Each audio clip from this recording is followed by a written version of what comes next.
Kay dilim at kay ginang sa kalawakan ng kawanan lasingan paglaban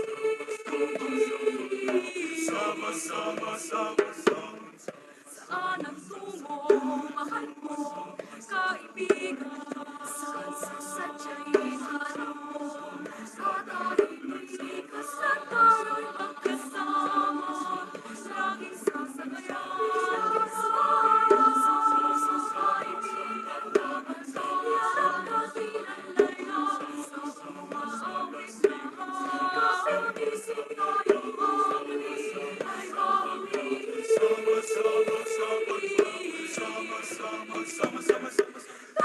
ang damo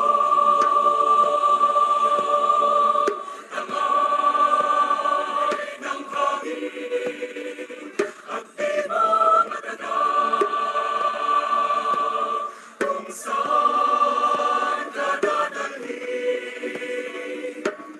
Ngunit kasama mo ako nakatikis sa puso mo. Kaluyong ng dagat ay tatawidin natin.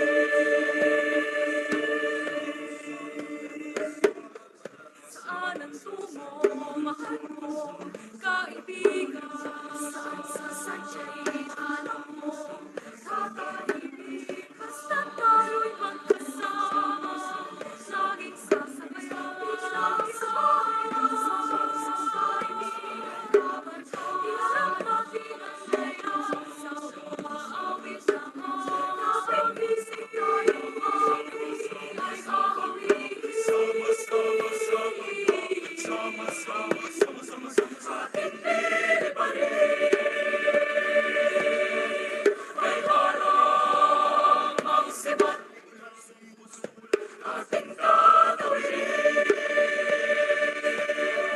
Kaluyong ng dagat basta't kasama mo ako, isang bangka tayo. Ano mang mithin na nakakamtan natin, ating liliparin.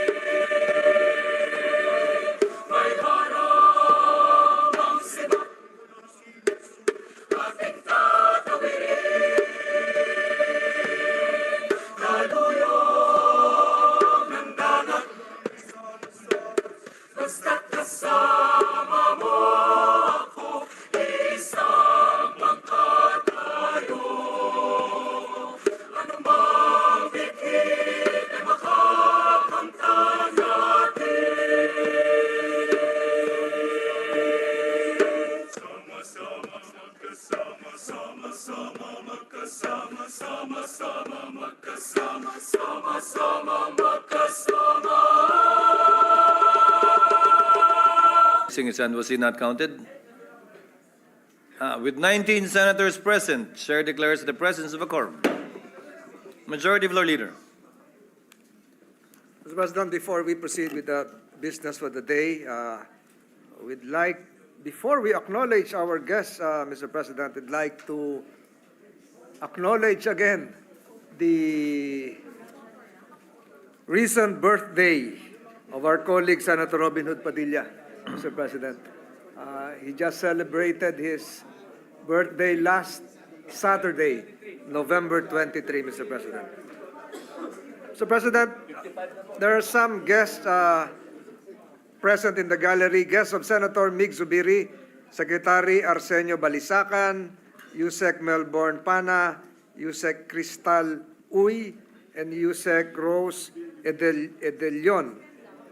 And the OULA staff, as well as the Office of the Secretary staff members. Mr. President, guests of Senator Grace Poe, PUP Main Campus Delegates of PUP Young Leaders Congress 2024. Well, I think they're a big bunch here, Mr. President.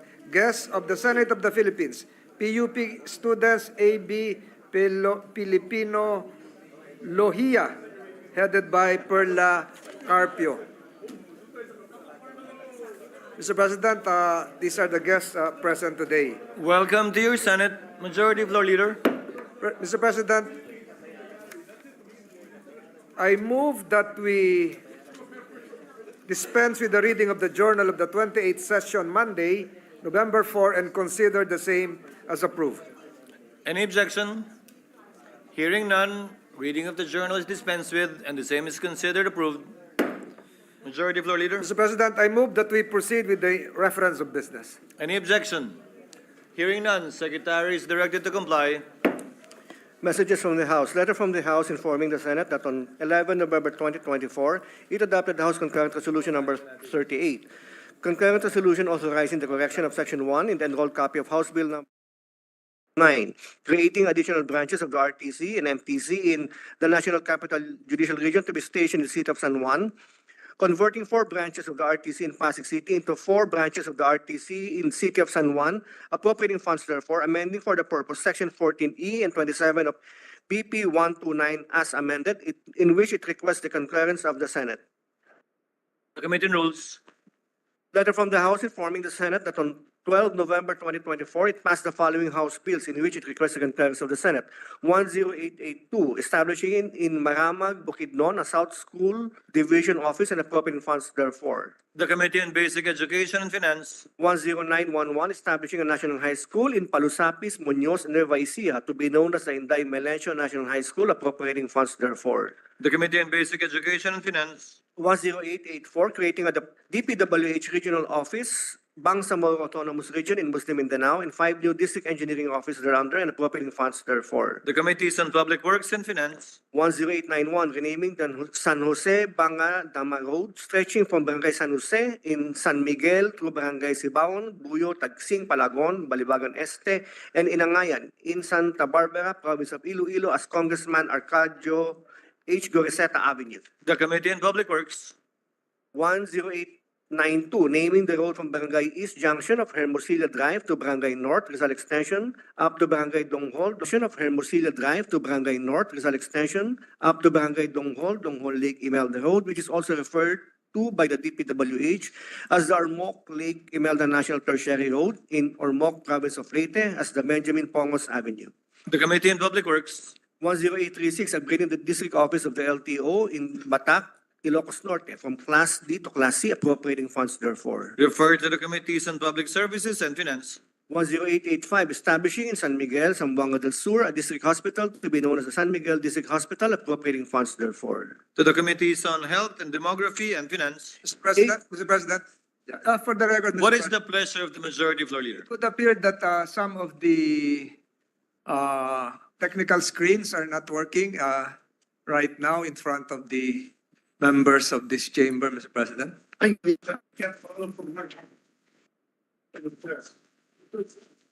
On my side, it is. Which screens aren't working on your side? These two. Yes, Mr. President.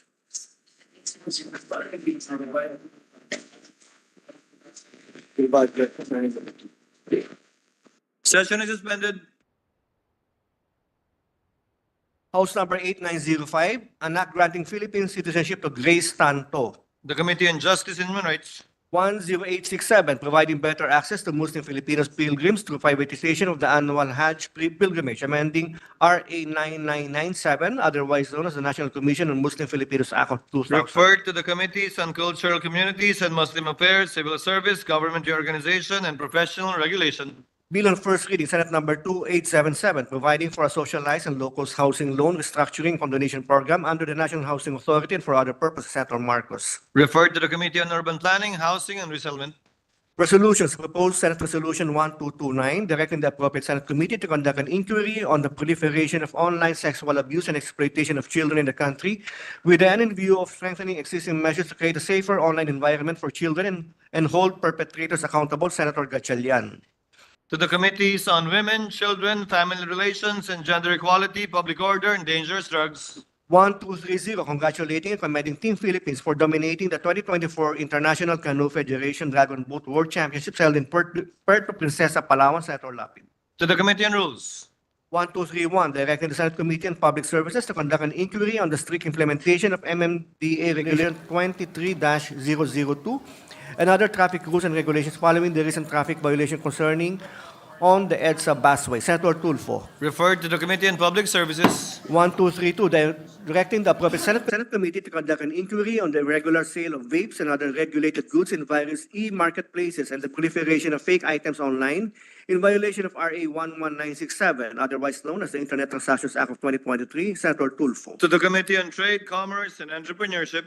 1233, directing the appropriate Senate Committee to conduct an inquiry to address the urgent need for enhanced measures to combat illegal recruitment in the seasonal workers programs for Filipino workers in South Korea. Senator Tulfo. Referred to the Committees on Migrant Workers and Foreign Relations. 1234, calling for the appropriate Senate Committee to conduct an investigation in aid of legislation into recent incidents of unauthorized or fraudulent deductions and transfers involving fintech services, as well as existing rules and regulations governing the fintech sector. Senator Ontiveros. To the Committee on Banks, Financial Institutions, and Currencies.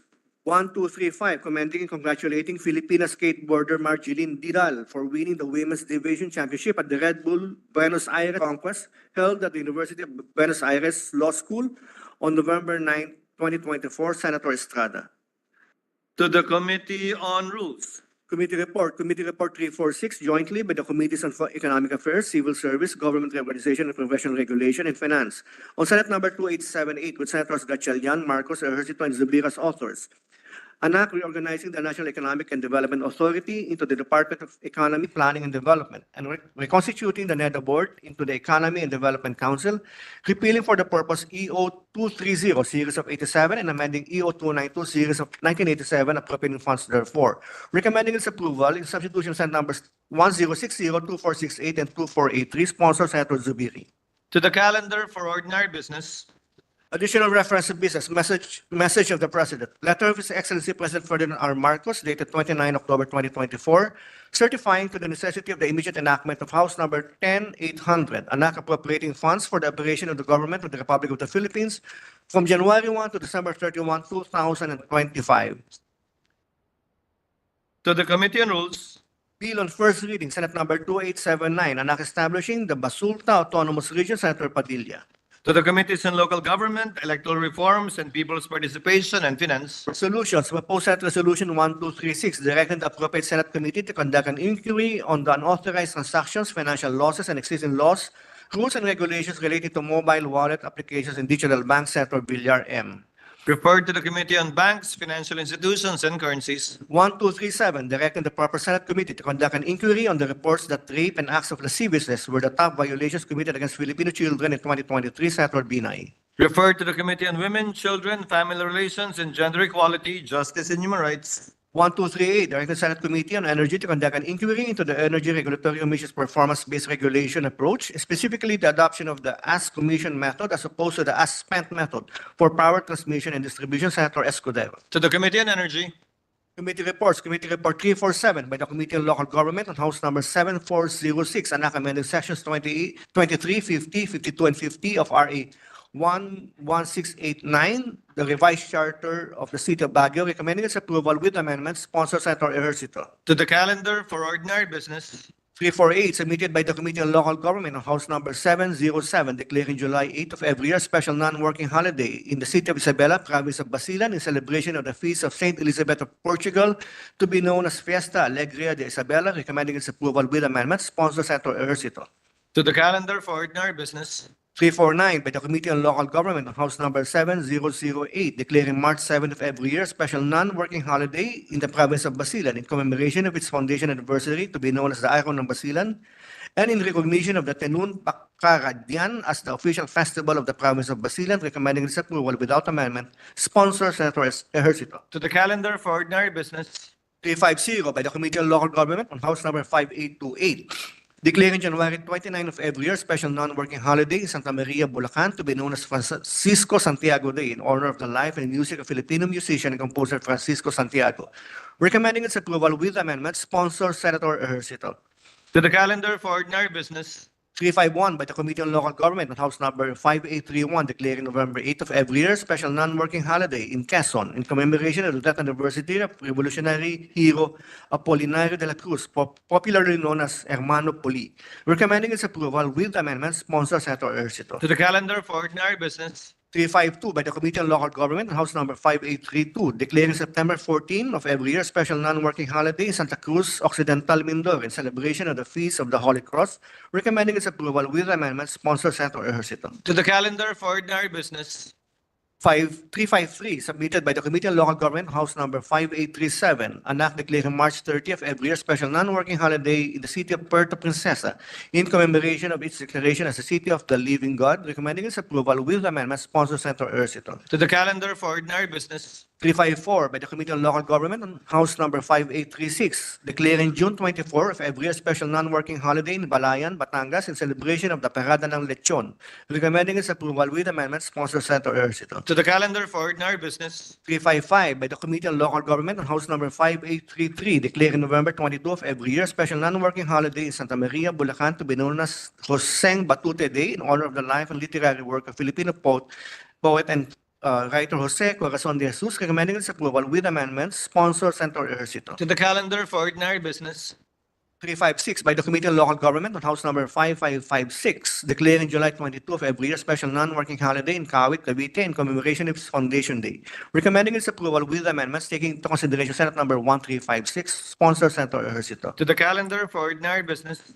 357 by the Committee on Local Government on House Number 5850, declaring January 6 of every year special non-working holiday in Quezon City to be known as the Tandansora Day in commemoration of the birth anniversary of Melchora Aquino, also known as in Philippine history as the mother of the Katipunan, recommending its approval with amendments, sponsor Senator Ejercito. To the calendar for ordinary business. 358 by the Committee on Local Government on House Number 5841, declaring September 6 of every year special non-working holiday in Mendez Nunez, province of Cavite, in commemoration of its foundation anniversary, recommending its approval with amendments, sponsor Senator Ejercito. The calendar for ordinary business.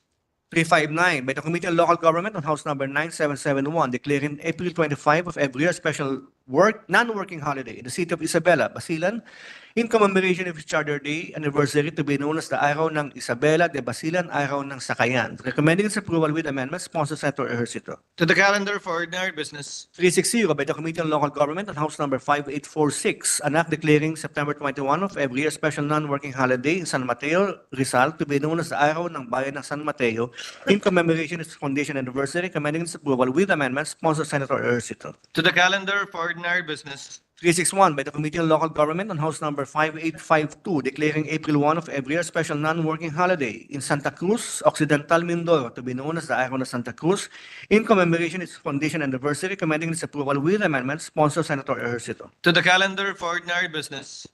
362 by the Committee on Local Government on House Number 5827, declaring March 21 of every year special non-working holiday in the city of Calakman, province of Oriental Mindoro in commemoration of its charter anniversary, recommending its approval with amendments, sponsored Senator Ejercito. To the calendar for ordinary business. 363 submitted by the Committee on Local Government on House Number 7004, declaring the last Friday of May of every year a special non-working holiday in the province of Catanduanes in celebration of the Abaca Festival, recommending its approval with amendments, sponsored Senator Ejercito. To the calendar for ordinary business.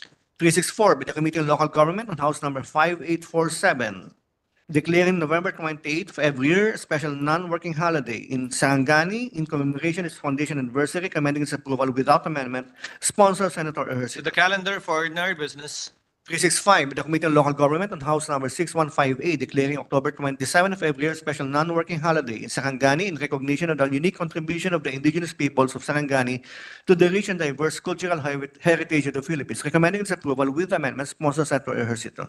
To the calendar for ordinary business. 366 by the Committee on Local Government on House Number 5845, declaring July 1 of every year a special non-working holiday in San Carlos, Negros Occidental in commemoration of its foundation anniversary, recommending its approval with amendments, sponsored Senator Ejercito. To the calendar for ordinary business. 367, jointly by the Committees on Local Government, Trade, Commerce and Entrepreneurship and Finance on Senate Number 1278, introduced by Senator Ejercito, establishing a business permit and licensing office in every city or municipality in the country, recommending its approval with amendments, sponsored Senator Ejercito. The calendar for ordinary business. 368, jointly by the Committees on Public Information and Mass Media, Civil Service, Government Reorganization and Professional Regulation and Finance on Senate Number 2880, with Senators Poe, Villanueva, Angara, Revilla Jr., Legarda, and Padilla as authors. An act implementing the people's right to information and the constitutional policies of full public disclosure and honesty in the public service and for other purposes. Recommending its approval in substitution of Senate numbers 100, 933, 1006, 1101, and 2321, sponsored Senator Padilla. The calendar for ordinary business. Majority Floor Leader. Mr. President, Mr. President, I move that we transfer from the calendar for ordinary business to the calendar for special orders, Committee Report number 346 on Senate Bill number 2878. This is the bill on the Economy, Planning and Development Act. I so move, Mr. President. Any objection? Hearing none, the aforementioned bill is now under consideration. Mr. President, I move that we consider Senate Bill number 2878 under Committee Report number 346. Any objection? Hearing none, Secretary General is directed to comply. An act reorganizing the National Economic and Development Authority into the Department of Economy, Planning and Development, and reconstituting the NEDA Board into the Economy and Development Council, repealing for the purpose Executive Order number 230 series of 1987 and amending Executive Order number 292 series of 1987 and appropriating funds therefore. Majority Leader. Mr. President, to sponsor the measure, I move to recognize Senator Juan Miguel Zubiri, Chairman of the Senate Committee on Economic Affairs, to deliver his sponsorship speech. Any objection? There being none, Senator Zubiri is recognized to deliver his sponsorship speech of Senate Bill number 2878. You are recognized, sir, and you may proceed. Thank you very much, Mr. President. Mr. President, it is my honor to sponsor today Senate Bill number 2878, or the Economy, Planning and Development Act, under which we will be reorganizing the NEDA into the Department of Economy, Planning and Development, or the DEPD. This is an opportune time for Southeast Asia. As global politics shift, more and more foreign investors are choosing to move out of China, and our region stands as a promising alternative. And the Philippines in particular is well poised to take advantage of this moment as we build on various multilateral and bilateral initiatives, such as the landmark Regional Comprehensive Economic Partnership Agreement and a recently upgraded strategic partnership with South Korea, Australia, and New Zealand. But economic success is not an inevitability. Just because investors are moving into the region does not mean that they are moving to us automatically. We still have to fight for our seat at the table, especially since we have difficult competition. Our neighbors are coming up with much better incentive packages and lease policies, and we are, in truth, still playing catch-up. This is a shame, Mr. President, given the advantages that we have as an English-speaking country with a sizable demographic of professional, skilled, and manual workers. So, if we have all the ingredients, then what else do we need? If you will allow the metaphor, Mr. President, what we need is an executive chef, a figure of authority who can get the entire kitchen in line and make sure that every last person is working towards the same goal. We need a strong economic directive. We need plans, yes, but more importantly, we need a whole of government follow-through on these plans. We need someone to oversee all our government agencies and our local government units and make sure that they are all doing their part to put our economic plans into action. This is why we are now proposing that the NEDA be turned into a full-fledged department so we can accord it the authority that it needs to lead our economic development initiatives. For decades, the NEDA has been at the helm of our economic planning, doing its level best to avert us from economic headwinds and to keep us on course with the tailwinds. But economic growth cannot be the work of one agency alone.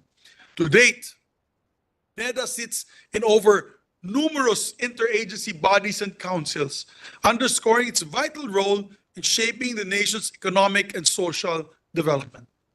As the Department of Economic and Planning and Development, the Department of Economy, Planning and Development, they will be in a better position to push for the implementation of their economic plans and policies. And they will be able to engage with other government agencies and offices, as well as foreign political actors, with the full standing and command of an executive department.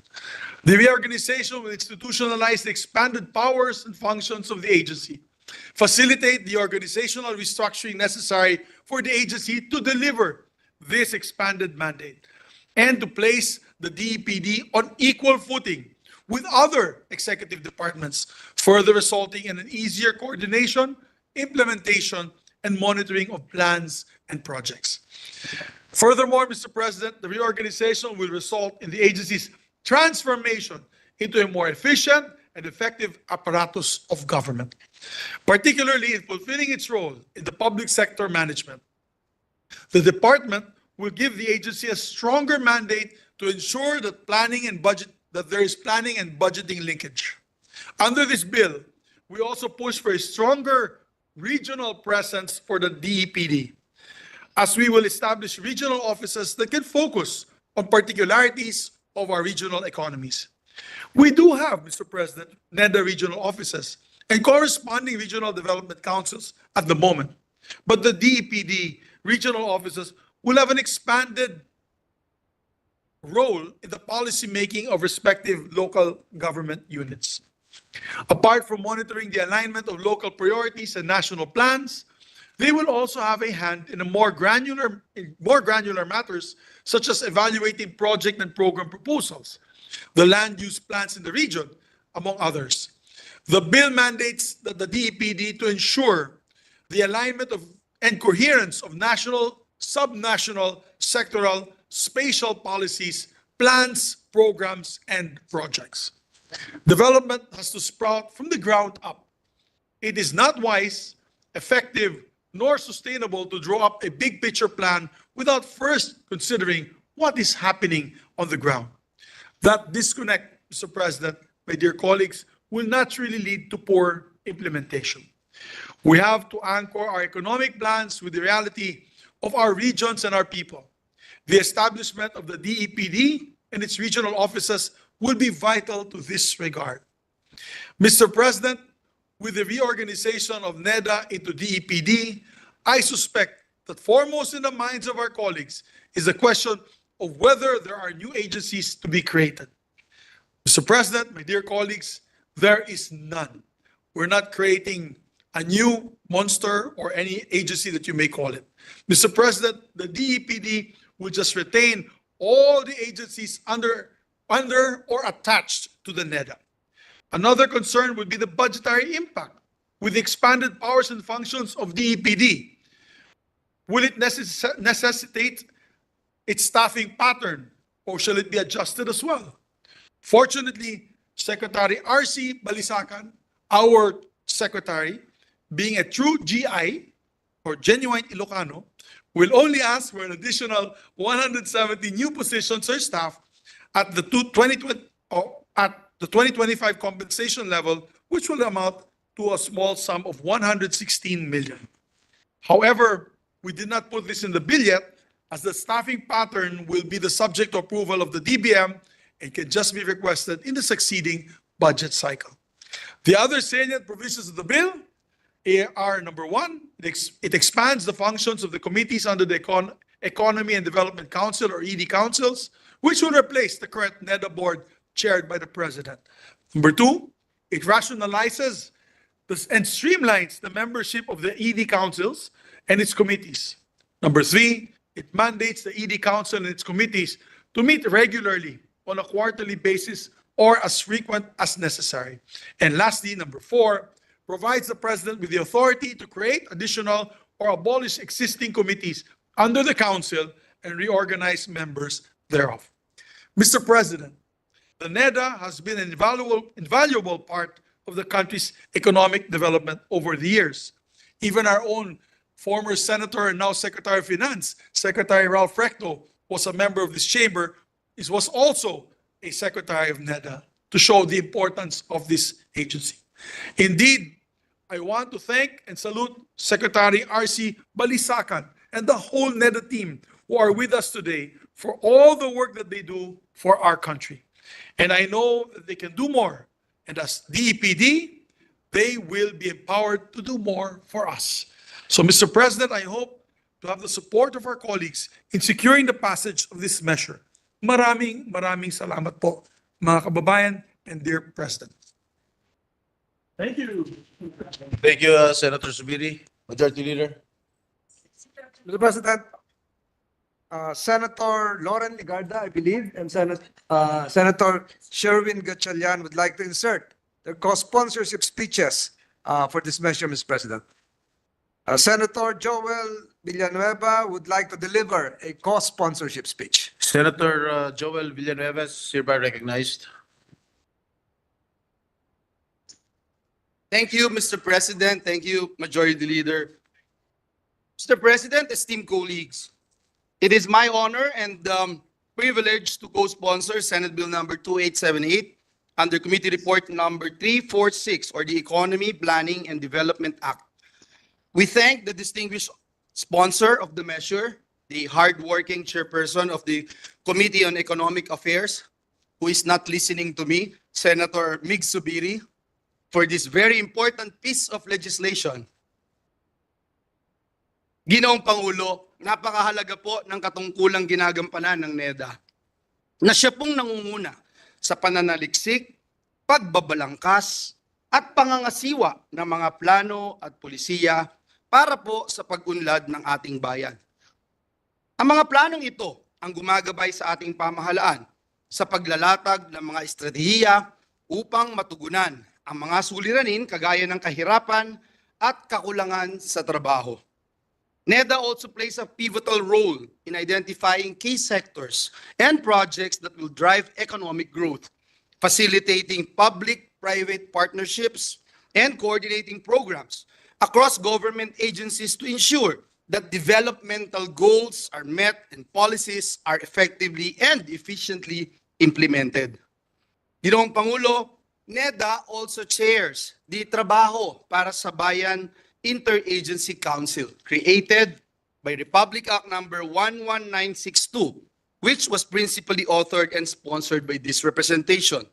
The council is responsible for conducting a comprehensive analysis of the country's employment situation and formulating the Trabaho para sa Bayan plan to address unemployment, underemployment, and other challenges in the labor market.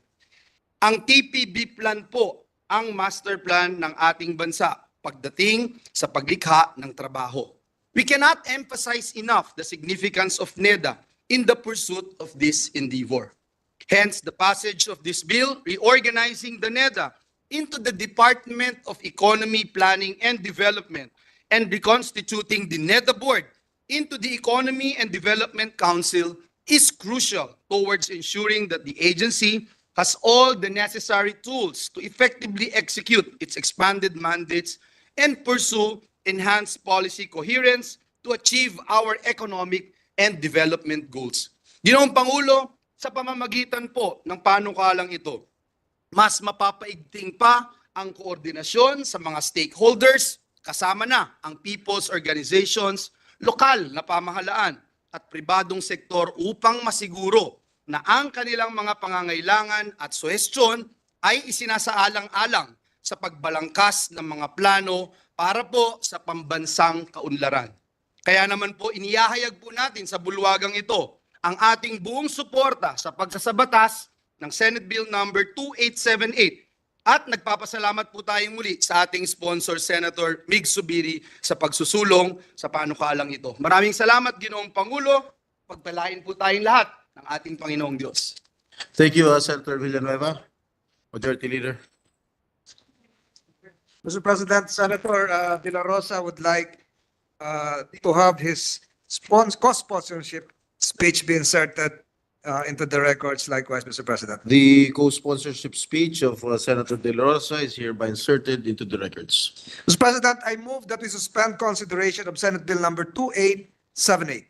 Any objection? There being none, motion is approved. Mr. President, I move that we resume consideration of Senate Bill number 2583 under Committee Report number 259. This is the bill on the Aklan, Piña Museum and Cultural Center Act. I so move, Mr. President. Is there an objection? There being none, the resumption of consideration of Senate Bill number 2583 under Committee Report number 259 is now in order. Mr. President, having sponsored the measure and there being no member who wishes to interpolate, I move to close the period of interpolation. And so move, Mr. President. Is there an objection? There being none, the motion is hereby approved. 1 minute suspension, Mr. President. Session suspended. Mr. President, there being no committee or individual amendment, I move to approve on second reading Senate Bill number 2583. I so move, Mr. President. Is there an objection? There being none, Senate Bill number 2583 is hereby approved on second reading. 1 minute suspension, 1 micro-minute suspension. Session suspended. Session is resumed. Mr. President, I move for the adoption of Senate Concurrent Resolution number 24. This is a resolution authorizing the correction of Section 1 in an enrolled copy of House Bill number 8259 relative to the creation of a regional trial court in San Juan City, Mr. President. So, Mr. President, I move that we consider Senate Concurrent Resolution number 24. This is the resolution authorizing the correction of Section 1 in enrolled copy of HBN 8259, the RTC of San Juan City Bill, and I move that we adopt the same, Mr. President. Is there an objection? There being none, the motion is approved. Consideration of Senate Concurrent Resolution number 24 is in order. The Secretary will read the title of the resolution. Concurrent resolution authorizing the correction of Section 1 in the enrolled copy of House Bill number 8259, entitled An Act Creating Additional Branches of the Regional Trial Court and Metropolitan Trial Court in the National Capital Judicial Region to be stationed in the city of San Juan, converting 4 branches of the Regional Trial Court in Pasig City into 4 branches of the Regional Trial Court in city of San Juan, and appropriating funds therefore, amending for the purpose Section 14E and 27 of Batas Pambasa Bilang 129, otherwise known as the Judiciary Reorganization Act of 1980 as amended. Majority Leader. Mr. President, my sponsorship speech stands, having been the previous chairman of the Committee on Justice and Human Rights, Mr. President, and there being no member who wishes to interpolate or propose amendments to the measure, I move to adopt Senate Concurrent Resolution number 24. I so move, Mr. President. Is there an objection? There being none, Senate Concurrent Resolution number 24, subject to style, is hereby adopted. Thank you, Mr. President. Mr. President, I move that we resume consideration of House Bill number 10048 under Committee Report number 261. This is the bill granting Philippine citizenship to Alexander Korobin. I so move, Mr. President. Is there an objection? There being none, the resumption of consideration of House Bill number 10048 under Committee Report number 261 is now in order. Mr. President, in order to sponsor and defend the measure, I relinquish my position as Majority Leader to the Deputy Majority Leader and seek a minute suspension, Mr. President. Session suspended. Mr. President, I move to recognize the sponsor, our Majority Leader Senator Francis Tolentino, to sponsor the measure and to interpret our Minority Leader Senator Aquino Cogmiter. So, Mr. President. The Majority Leader and the Minority Leader are both recognized. Thank you, Mr. President. With the permission of our sponsor, just a few clarificatory questions on the personality of this of the subject matter of our bill, as well as on the reasons why we are granting him Philippine citizenship, Mr. President. So, I think Mr. Alexander Sergeyevich Korovin is currently a Russian citizen. Is that correct, Mr. President? You're correct, Your Honor, Mr. President. Just in case the sponsor knows, what is the rule in Russia? Is he allowed to have dual citizenship, or will he lose his Russian citizenship when he's granted Filipino citizenship? My understanding, Mr. President, is that he will lose his Russian citizenship. And Mr. President, even prior to acquiring a Filipino citizenship, Mr. President, he was granted by his sports federation the right to participate in Philippine sports and temporarily join the Philippine skating team, Your Honor, Mr. President. Yes, and he's willing, yes. We want to make it of record that he is willing to give up his current Russian citizenship, Mr. President, for this. Yes, Mr. So, President. yes, and yun. And then how long has he ever stayed here in the Philippines? Yes, Mr. President. During our previous hearing, I think that was last year, and prior to that, during the COVID days, he was staying in Barangay Kupang in Muntinlupa City, Metro Manila, Mr. President. And he has an address. I think he is renting an apartment in the said place, Mr. President.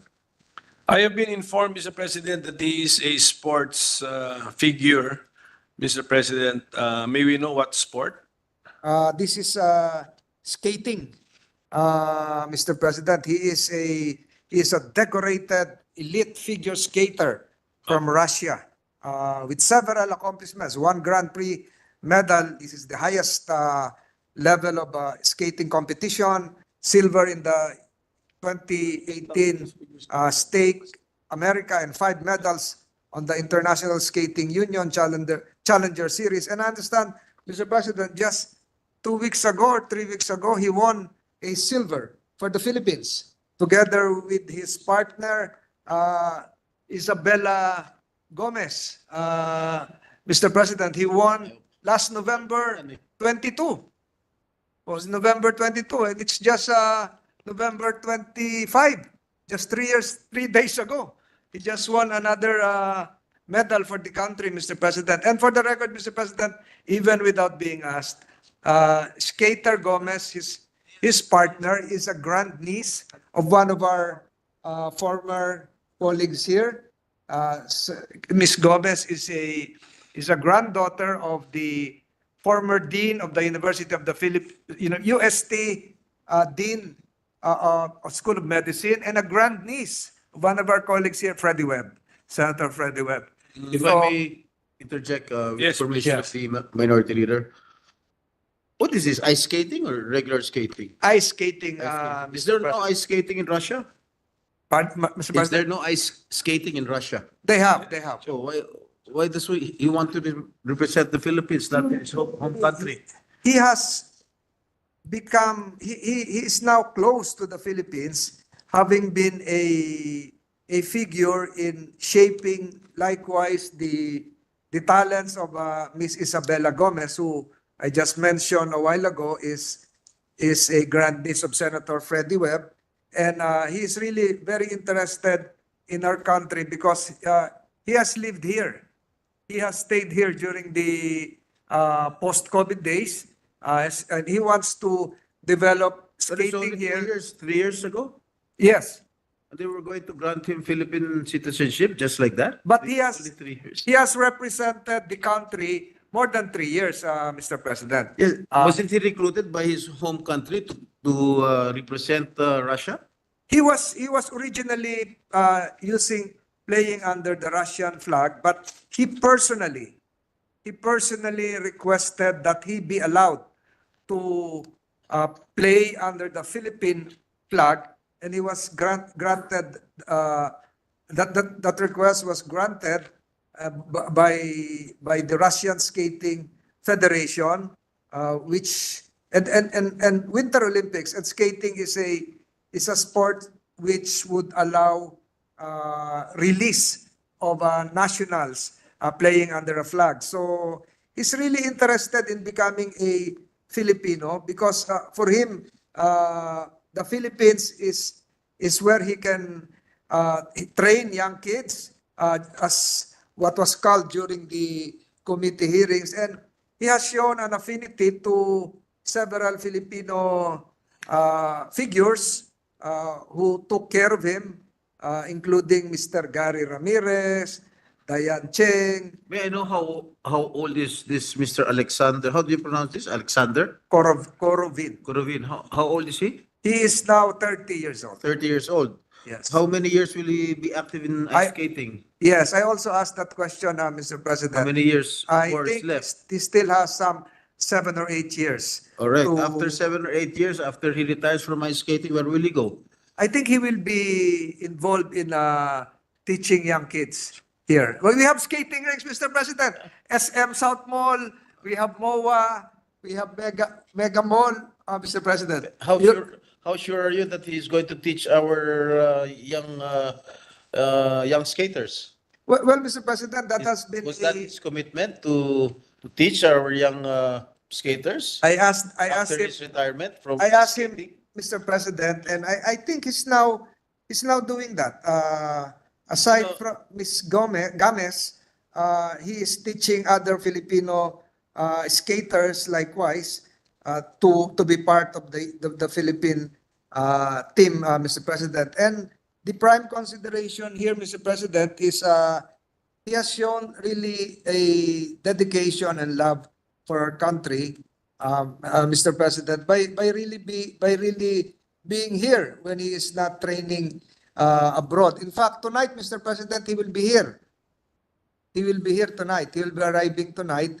Perhaps he will be joining us in a hearing tomorrow if there is another period of questioning. He will be here. He's coming from a competition where he represented the The Philippines. Philippines. He just won in Chongqing, China. China, November 22. How Cup can of he- China. How can he represent the Philippines if he's not yet a Filipino citizen? That's allowed, Mr. Allowed. President, under allowed? the Skating Federation, Mr. President. But for the Olympics, you have to be a Filipino citizen. This is a pair skating. So, pair skating, Mr. Okay. President, is like this. Dalawa sila. Dalawa sila. One has to be A Filipino. a Filipino. And that's the grandniece of Senator Freddie Webb. So, dalawa sila na nagko-compete under the Philippine flag. You know, I am very, very particular in granting citizenship to foreigners, especially with athletes, no? Kasi after they play for under our flag, Philippine flag, pag mag-retire na yung mga yan, where will they go? Will they stay here in the Philippines or will they go back to their own country?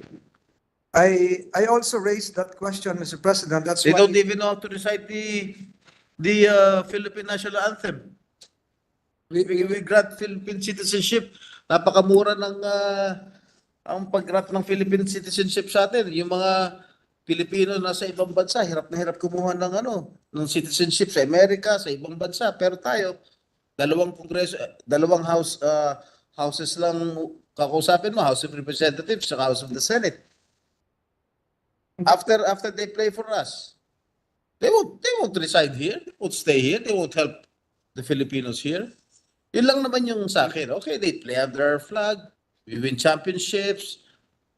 Yun ang, kasi, of course, lalo na sa basketball, this is a basketball crazy nation. We grant citizenship to Brownlee, to Blatch, to Kwame. Oh, they played under our flag. But after that, where will they go? Will Mr. they President. teach our young basketball players how to play? If they have that commitment, then okay, I will not object to it. I think, Mr. President, I can answer your questions, Mr. Yeah, President. please. I was the one who filed the resolution seeking an investigation as to why the Department of Labor and Employment, the Philippine Basketball Association, and even the Samahang Basketballista ng Pilipinas are preventing Filipino citizens, Mr. Blanch, Douthit, and even Brownlee from playing in the All-Filipino. Yes. So what can they do? They're not allowed. So I would have wanted them to be part of homegrown leagues, Mr. President, pero local conditions, matangkad daw, ayaw palaruin. So as in the case of Mr. Corobin, we got a commitment that he will really stay here. In fact, he had a lot of other offers from other countries, Mr. President, including the United States, to stay here. And there are situations in reverse. We have Mr. Wesley So. Mr. Wesley So is a good chess player from Bacoor, my home province, but he was recruited to play. He was given scholarship by a big university in the United States. Now, granted U.S. citizenship. So, hindi natin binigyan ng opportunity. Ito ngayon, gusto sila na nagbo-volunteer para tumigil dito at magturo dito and to provide our country more recognition and medals. Kasama na rin po yung pagtuturo niya doon sa mga kapartner niya, Mr. President. If I may ask, what is the law in Russia? Do they recognize dual citizenship? I think they once you Because abandon, if they do not recognize dual citizenship, magiging Filipino citizen lang siya. yes, Am I correct? yes. May the chair be I think you're regarding correct. The passport will be cancelled, and it's the really, Russian passport Yes. will be cancelled yes, if we approve yes, the Philippine yes. citizenship of So he Mr. cannot Corobin. revert back to his. No. I want to know what is the law in Russia regarding dual citizenship. I don't have the copy of the exact law here, but my understanding, Mr. President, is that he is willing to have his passport cancelled. Because if they recognize dual citizenship, and if we approve his Filipino citizenship, then he is going to be a holder of two passports. At any time he can No, renounce Mr. his, President, Philippine citizenship. this is actually a unique situation because I believe Russia does not allow dual citizenship. So this is really a very serious and momentous decision on the part of Mr. Corobin because he will really lose his current citizenship and become Filipino. So, if he's really serious about this, talaga seryoso siya. And then, I believe that he has a bright future here in the country to teach figure skating. He has a monopoly of the knowledge and of the skill as well as of the track record. He is a medal figure skater. So, and then sabi nga ng ating sponsor, may tatlo, hindi ko ito alam, pero may tatlo na pala tayong ano rito ice skating rinks. SM Mega Mall, MOA, SM MOA, and then SM South Mall. Mall. So I believe he can have a post his sports career, he can have an economically viable livelihood here in the Philippines, Mr. President. Is figure skating included in the NSA? Not yet, Mr. Not yet. President. But there is a Philippine Skating Union, Mr. President. So it's not. It is recognized by the Philippine Olympic Committee because we represent.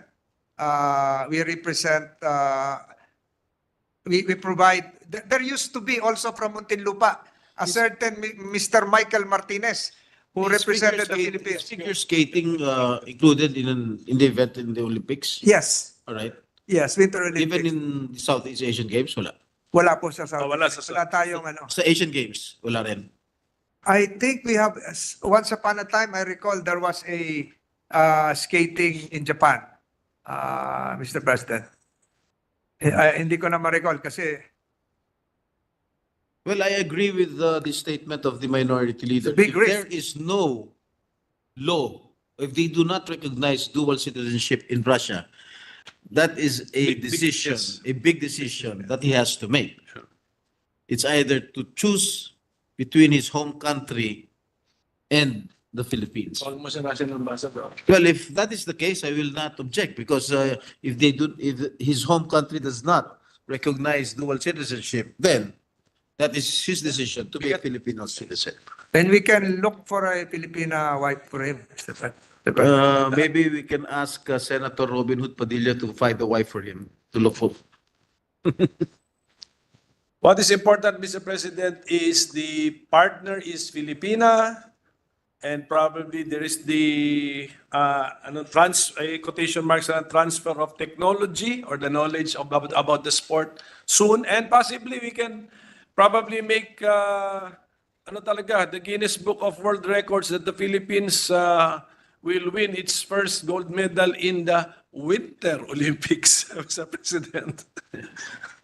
So that is the wish. I think does the sponsor share that wish, Mr. President? Yes, Mr. President. I think being just 30 years old and that's still considered as a young age for a skater, Mr. President. 30 years old. Bone flexibility is still there.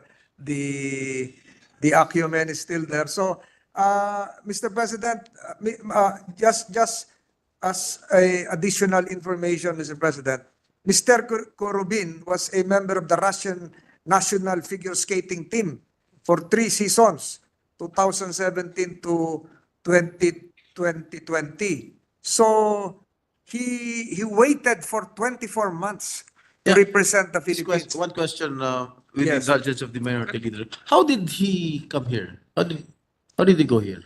I think it was through the Why was he interested in the Philippines in the it first was place? through the intercession likewise of his uh, Filipino Filipino mentors, principally Mr. Cheng, Mr. Gary Ramirez, who've been in these sports for several years or decades. So that's how So these Filipino, their heads, the they're the Filipino heads. friends Yes. convinced him uh, to come over here in the Philippines Yes, partly. and to represent our country. Am I correct? Partly, Mr. President, just the same reason as what happened before, but Hit and the others, they were not originally from here. And after 2 years, they fell in love with the Philippines.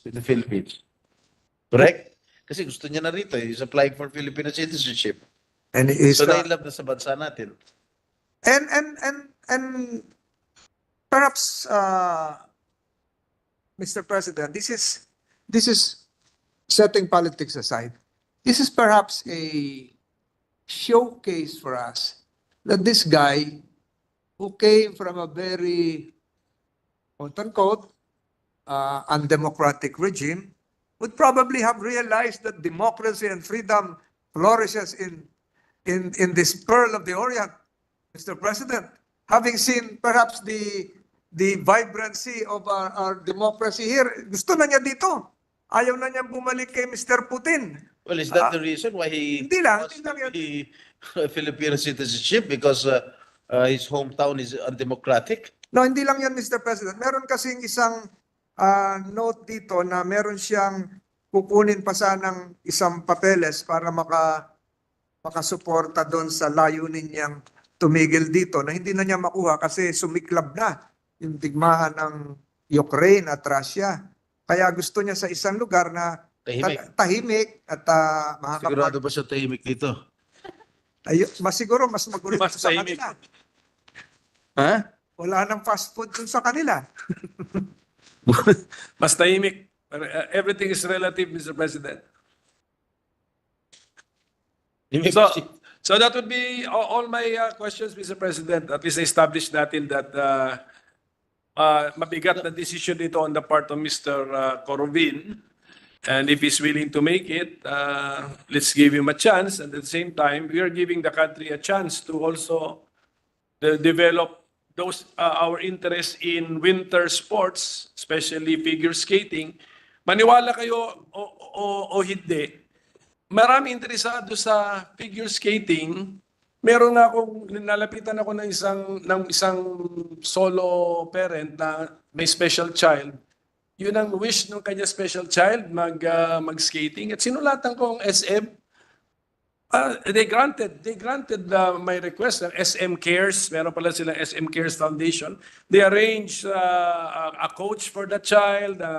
Nag-skating siya. So with Mr. Corovin here, and let's say if we win the medal, siyempre, yung interest na yan will really explode, and then maybe you can really establish some schools here for the training, formal training of our future champions in Winter Olympic sports.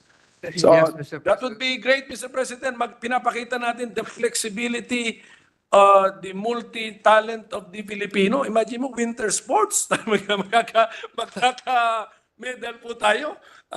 A tropical country na ang national fruit natin is the mango. And then we have a medal in Winter Olympics. Hindi. That would be all for me. Yes, hindi ganun kalakas ang entusiasa pag magkaroon siya ng medalya under our flag dahil alam naman natin lahat, hindi naman Pilipinian, ginawa lang natin Pilipinas. But the partner, Mr. President, Well, the grandniece of Senator Webb, Maybe, Mr. Majority Leader, the chair would like to be enlightened if the Russian government recognizes the dual citizenship. from what the majority leader mentioned, I just would talagang like to wala. have Opo, we'll send a paper that would form parts of the records of Yes. these proceedings, I just Mr. like President. to confirm it. Yes. And Mr. President, on another historical note, if I can recall, hindi pa naman ako tao noon, di ba tayo, Pilipinas yung nag-host ng mga Russian Jews?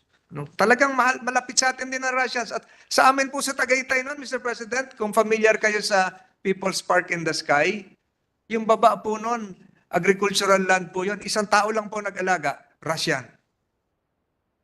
Russian. Sila na po nag-agriculture noon, lahat. Ang galing po. Ayun lang po, Mr. President. Salamat po sa ating minority leader. Thank you, Majority Leader. Thank you, Senator Francis. Majority Leader. Mr. President, there being no other member who wishes to interpret, I move to close the period of interpellation. Any objection? There being none, the motion is approved.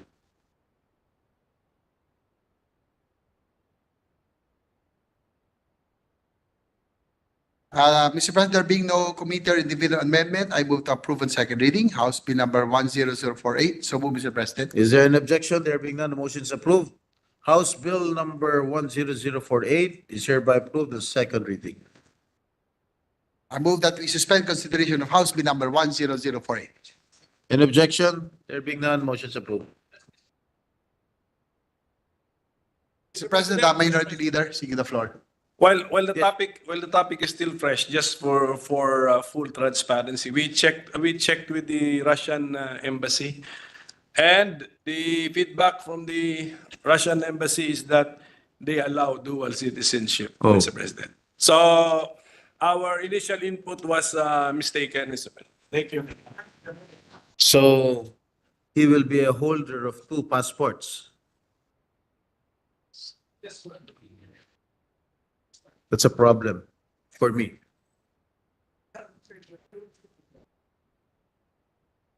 Mr. President, 1 minute suspension, Mr. Session President. suspended. Mr. President, I move that we resume consideration of Senate Bill number 2797 under Committee Report number 333. This is the bill declaring Pampanga as the culinary capital of the Philippines. So move, Mr. President. Is there an objection? There being none, the resumption of consideration of Senate Bill 2797 under Committee Report number 333 is now in order.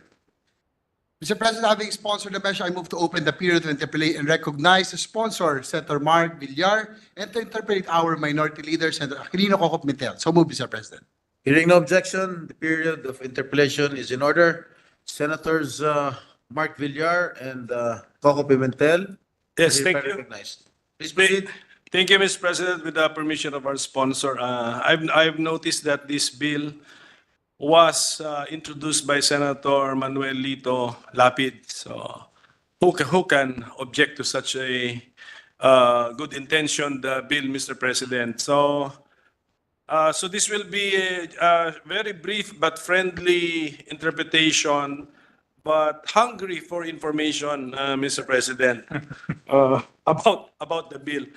So our bill declares the province of Pampanga as the culinary capital of the Philippines in recognition of its contribution to the dynamic and rich culinary history of the country. So if this bill becomes law, Pampanga will now have the title, the culinary capital of the Philippines.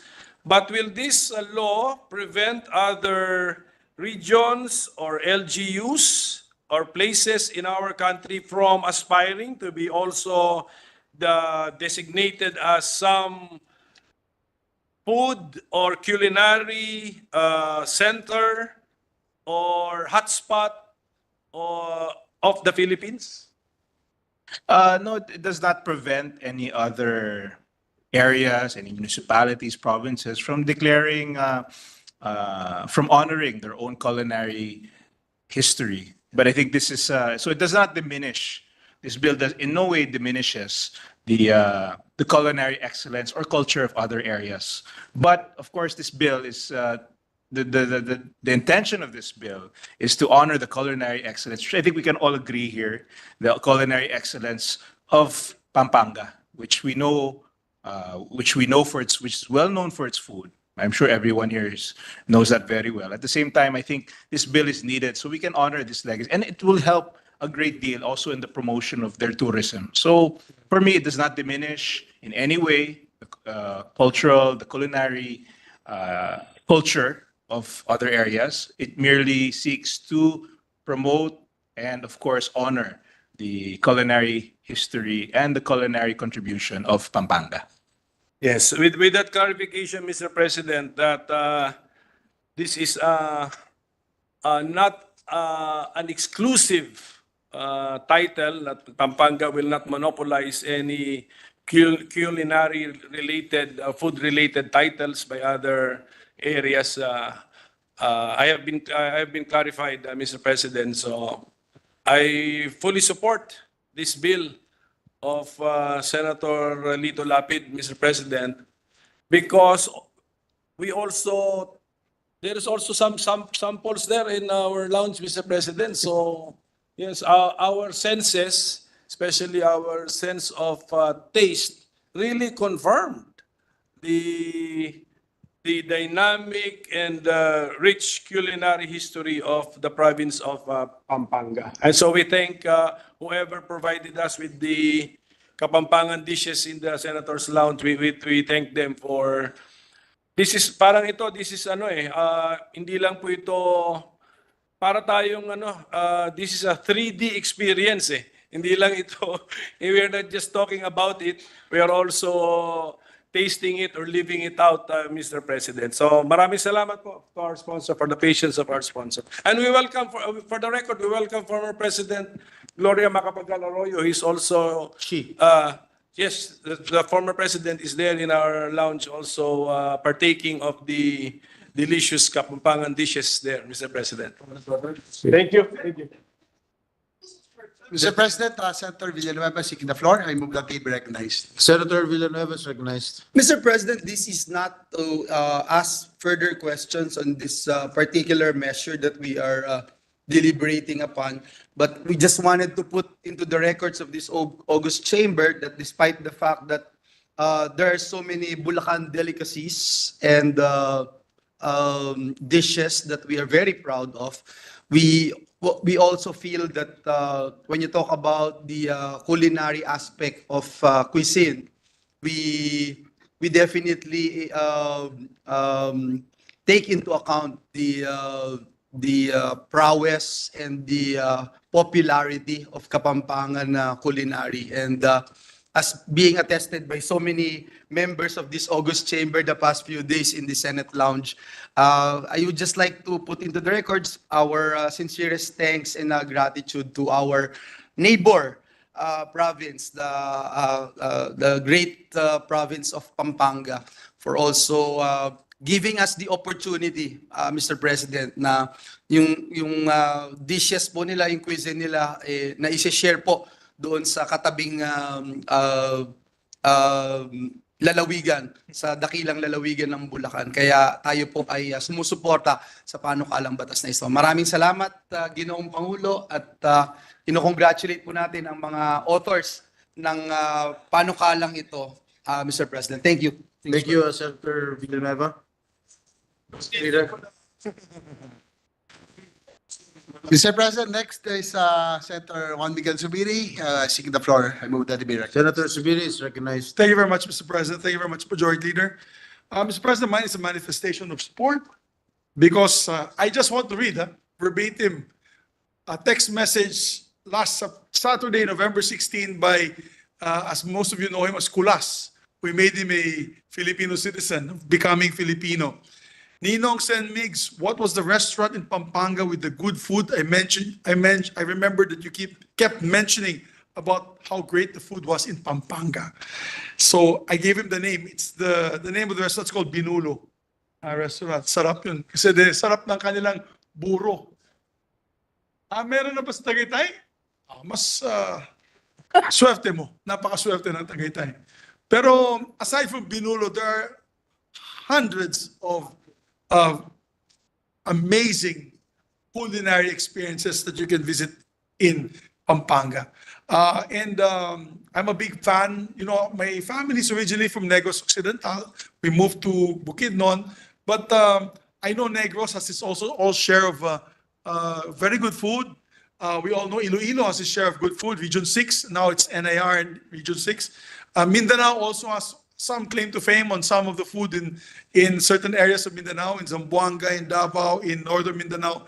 Pero nothing really beats the original, which is Pampanga cuisine. Kaya, without a doubt, Mr. President, this is a timely measure, and I fully support this. As a matter of fact, I can count many pounds gained in my tummy due to Pampanga food. It is really amazing. Kaya kanina, if you ask the waiters, no, nagagalit ako sa mga waiters. Sabi ko, bakit ang sarap ng pagkain nyo? Sira na naman ang diet ko. Kaya sinabayan ako ni Senate President Pro Tem Jingo Estrada kumain kanina. Sira parehong diet naming dalawa. But that's how good the food is. No? Ako matagal ng sira. So thank you very much, Mr. President. I give my full support to this measure. And I'd like to also welcome my ninang, former Vice President, former Speaker, now Congresswoman Gloria Macapagal Arroyo, who's here with us today. Thank you. Thank you, Senator Subiri. Yes, Mr. President, last to make a manifestation is our Majority Leader, Senator Francis Terdino. I move that he be recognized. The Majority Leader is recognized. Mr. President, I likewise extend my full support to this measure, declaring Pampanga as the culinary capital of the Philippines, Mr. President. Sino ba ho ang hindi nakakalimot sa tusino, sa sisig, sa tibok-tibok, bringhe. Lahat po, Mr. President, pindang. Lahat po yan galing sa Pampanga. So, Mr. President, what we are doing right now is it's not just declaring a place as a culinary capital, but preserving the legacy and tradition and culture of a certain place, which is a mirror image of Filipinos. Likewise, Kapampangan dishes can truly serve as ambassadors of Filipino food, culture, and introducing the world to the diverse flavors of the Philippines. So I fully support this measure, Mr. President.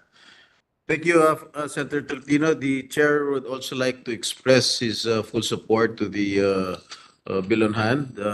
I am a witness to that because I always go there in Pampanga during my teenage days when I was courting my wife. And I am witness to that because my mother-in-law cooks a good Kapampangan food. That's all, Majority Leader. Yes, Mr. President, with that, I could agree no less that Kapampangan food is really one of the best, and they're really passionate about their culinary dishes. No? To add, hindi lang po kaldereta, pako, ano pa ito, buro, batute at iba pa. No? Kapag sinabi mo Kapampangan, talagang siguradong masarap pagkain. Tibok-tibok and a lot more. And likewise, Mr. President, since there are no other members who wish to enter, I move that we close the period of interpellation. Is there an objection? There being none, the motion is approved. Mr. President, I move that to approve the measure on the second reading. Wala amendments? No amendments. Si Senador. May amendment pala si Senador. I, Are there no individual or committee amendments? Mr. President, I withdraw my motion. I just moved to suspend the consideration of Senate Bill number 2797. President, may I ask for a minute suspension, Mr. Session suspend. Majority Leader. Mr. President, there being no committee or individual amendment, I move to approve on second reading Senate Bill number 2865. So move, Mr. President. Is there an objection? There being none, the motion is approved. Senate Bill number 2865 is hereby approved on second reading. Yes, sir, Mr. President, likewise, Senator Bongo would like to be a co-author of the Pampanga Bill, and likewise, all senators present, they made co-authors of the measure. Before that, Number? Before that, I would like to correct my statement. Instead of 2865, it should be Senate Bill number 2797. And all senators present members be present be made co-authors. Yes, Majority Leader. Mr. President, I move that we suspend consideration of the said measure. Is there an objection? There being none, motion is approved. Mr. President, I move that we consider adopt proposed Senate Resolution number 686. This is the resolution congratulating and commending Makati FC for bagging 4 trophies during the Denmark's Cup number 1 tournament, which concluded on July 14, 2020 in Frederikshavn, Denmark. Is there an objection? There being none, motion is approved. The resolution is hereby adopted.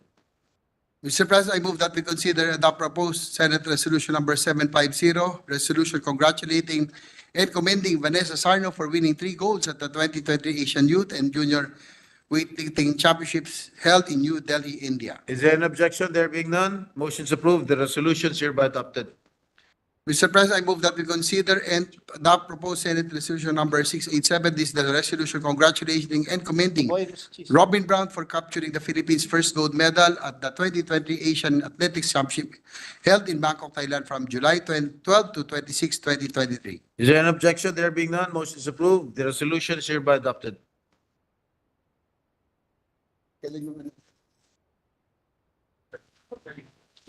Isa pa.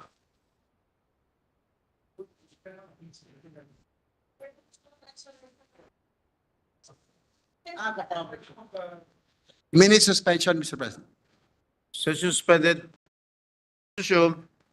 Mr. President, I move that we consider adopt proposed Senate Resolution number 630. This is the resolution congratulating and commending the Brick Titans Philippines for winning the first Lego League World Championship Explore Division ages 6 to 10 held last April 19 to 2020 at the George Brown Convention Center in Houston, USA. So move, Mr. Is President. there an objection? There being none, motion is approved. The resolution is hereby adopted. Mr. President, I move that we adjourn the session until 3 o'clock in the afternoon of Tuesday, November 26, 2020.